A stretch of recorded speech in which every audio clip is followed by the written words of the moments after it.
All right, Daniel. So to start us off, just tell us what schools you went to. I don't even know. You don't even know what schools you went to? No. Why would I know that? I went to Northridge for like a year, and then I went to like Longmont Estates, and then Westview, and then here.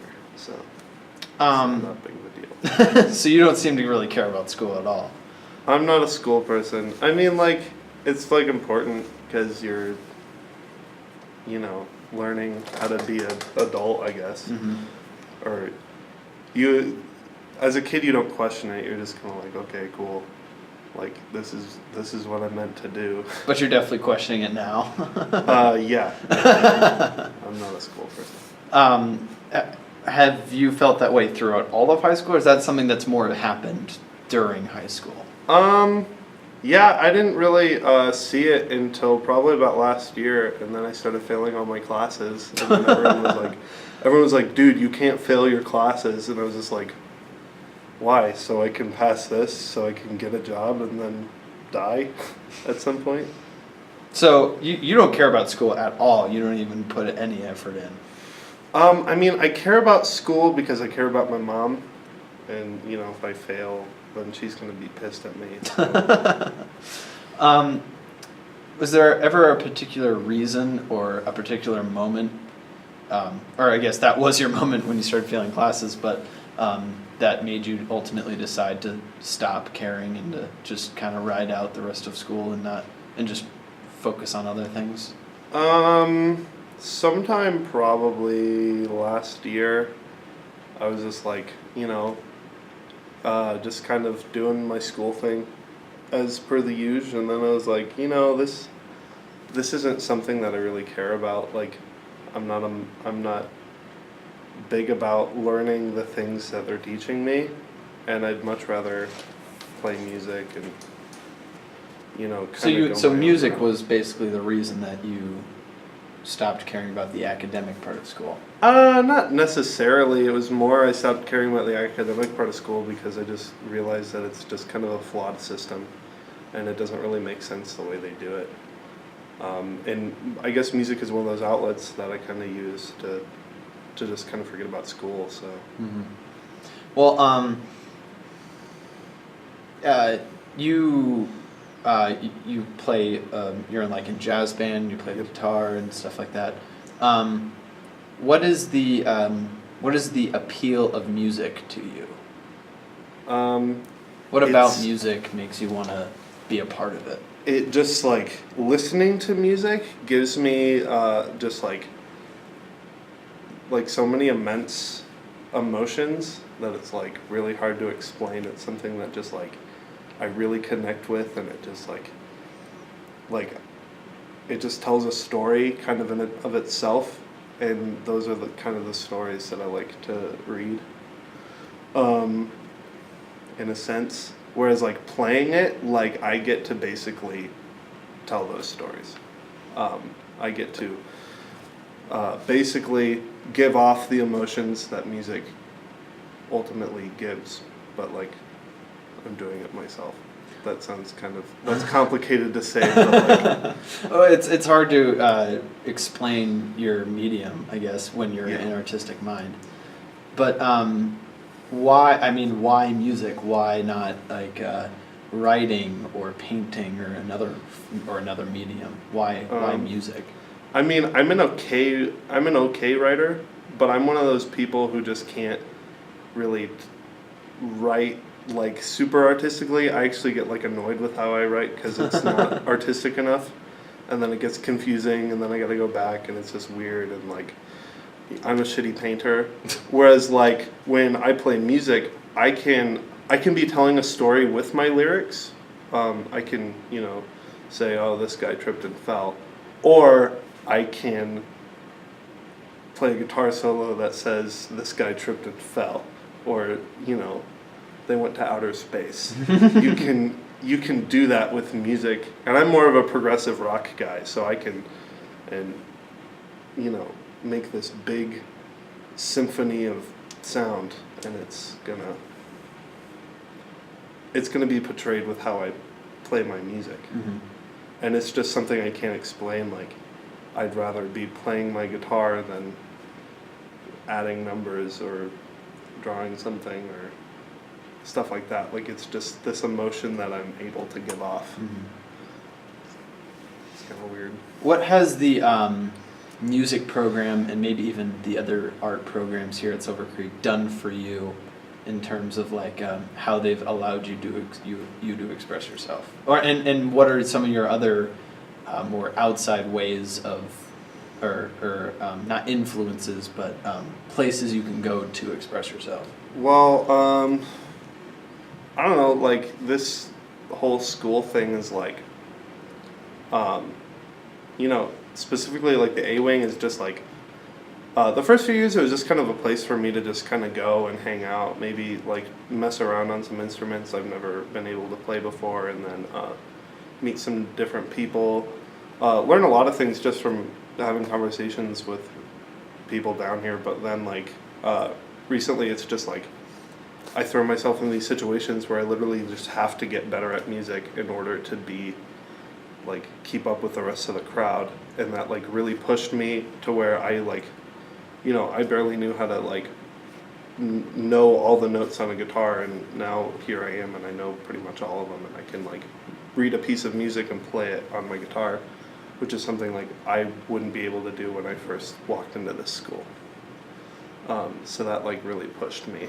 As far as like expressing myself in here, I guess it's just more like I'm kind of learning. There's like classes I hate taking in the A-Wing because it's just like this is not something that I've particularly enjoyed so far. But I mean, like, you know, I did drumline for 4 years, and that was just like a place where literally sometimes you have to get angry, and you like that's how you play your music, is you just go nuts. And you know, I ended the show this year playing like 50 guitar solos, and they were just like, here, ad-lib something, do some sort of a weird blues solo, and I was like, sure. As far as outside of the school, I mean, I just like express myself mainly with music. What do you usually do after school? After school, I work a lot. Is there a particular reason, or just for money? Just for money. I mean, like, with working. Do you have any idea if anyone's using the guitar room besides you guys, like later? We're going to be later. done in a few minutes. We'll be done in a while, but no. What about the Tearpack? No. I don't believe it's being used. Okay, sorry. You're good. Okay.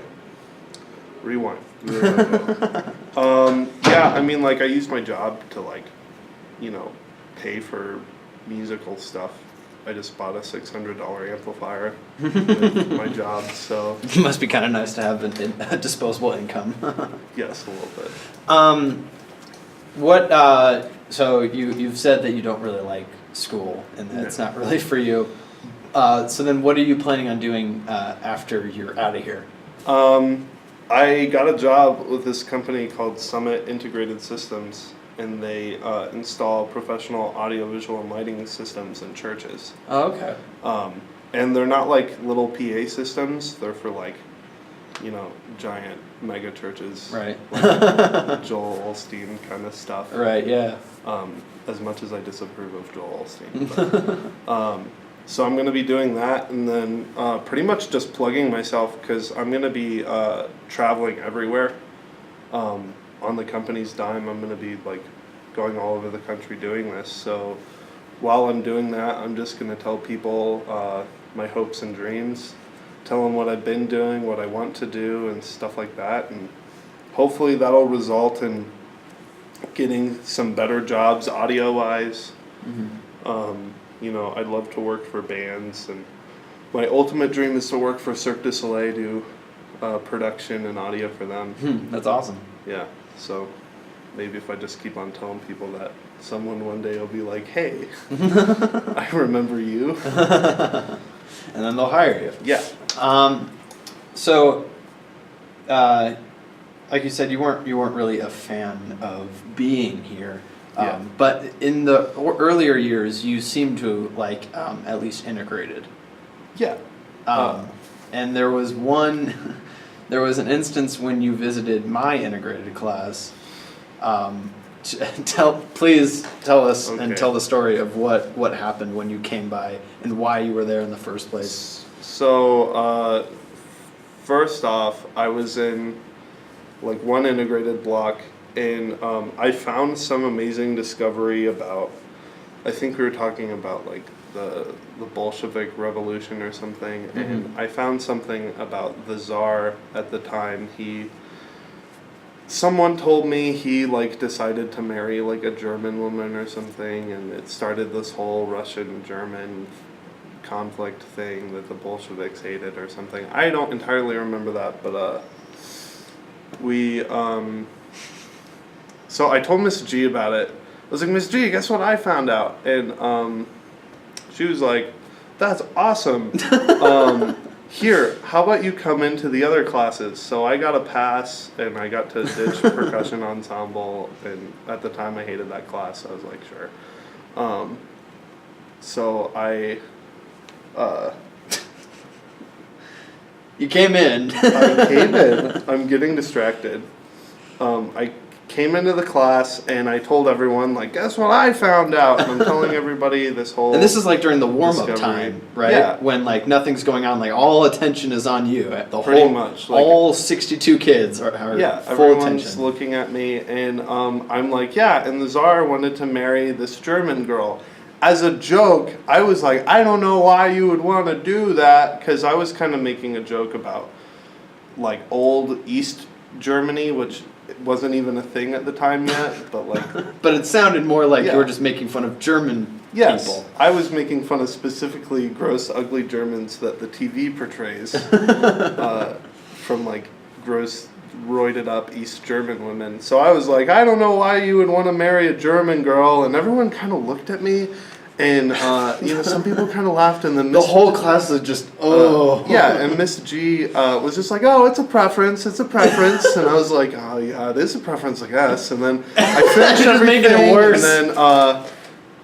and then I do all that, and then Miss G's like, okay, thanks, Daniel. And everyone like pushing you off for me, stage. and they're like, bye. And then I'm waved over by like Aaron Mills and yourself, and I was just like, what's up? And you guys were like, dude, that chick right in front of you is a new exchange student from Germany.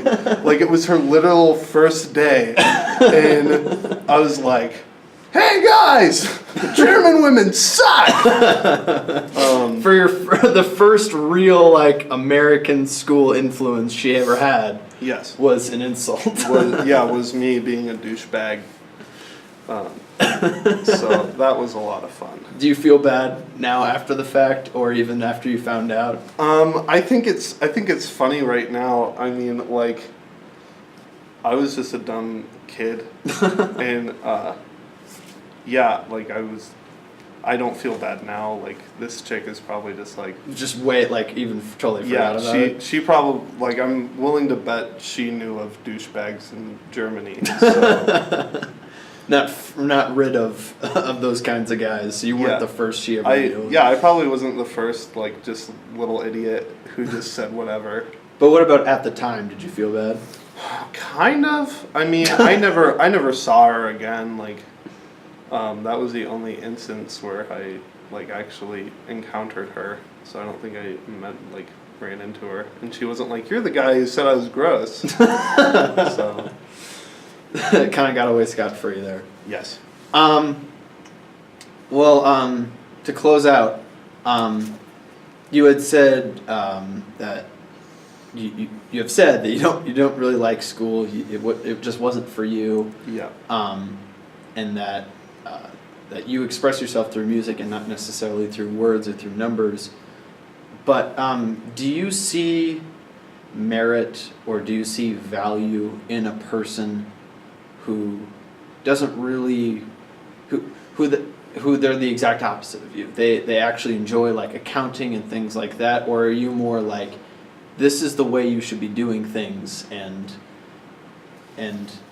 I should be in charge of you, kind of thing? I mean, I see like everyone has a free spirit, and I mean, I'm not the school type. I didn't enjoy it. there's a lot of stuff I can understand. I feel like someone who loves math can like see music, or someone who likes sports or whatever. People who don't do music normally, they can like look at music and be like, yeah, I understand that, but then we start getting into theory or jazz theory, stuff like that, and they're like, that is really confusing. That's kind of how I feel, where like it doesn't come naturally to me. And there are people who really like doing well in school, and maybe they're really big into math and they do all the other stuff just because they gotta get through it or whatever, or they like all school. Like I totally understand that. Like I would never get in the way of people being like doing what they love, because if someone did that to me, I'd be like, that's really dumb. And I get pissed off when people are like, music is shitty and don't do it, stuff like that. So I mean, I totally respect people who like school, because they're a much stronger soul than I to get into school and get all A's and absolutely love it. So I mean, like, tomato. I more just don't like the way we do things, like specifically governmental people, because they're not teachers at all, and they say, this is how you're gonna do it. It's like, that's not cool. So do you see yourself as a force of change though? Like, do you see yourself being able to change anything like that? Maybe someday. I mean, like, I strongly believe in, like if you don't like something, go out and change it. It's kind of like how one of my favorite music is the hardcore punk, and there's punk rock that says like, this is fucking dumb, I hate it, all that stuff, like, it's anti the man, but they didn't do anything about it. Whereas, you listen to hardcore music and they're like, you know what, we're gonna change the world. And now you look at hardcore musicians who used to be, teenagers, and they're talking about how much they hate this stuff and they don't like the system. And now these lead singers of these punk bands are, like, active in the government. They're going to board meetings, they're running for office, stuff like that. Like, I believe that us as a generation, we can look at what's wrong and, tell people about it, and then hopefully someday we're going to be, doing something to change it, like whether that be voting or figure out a better name. going into office, stuff like that. Thanks, Daniel. So, yeah.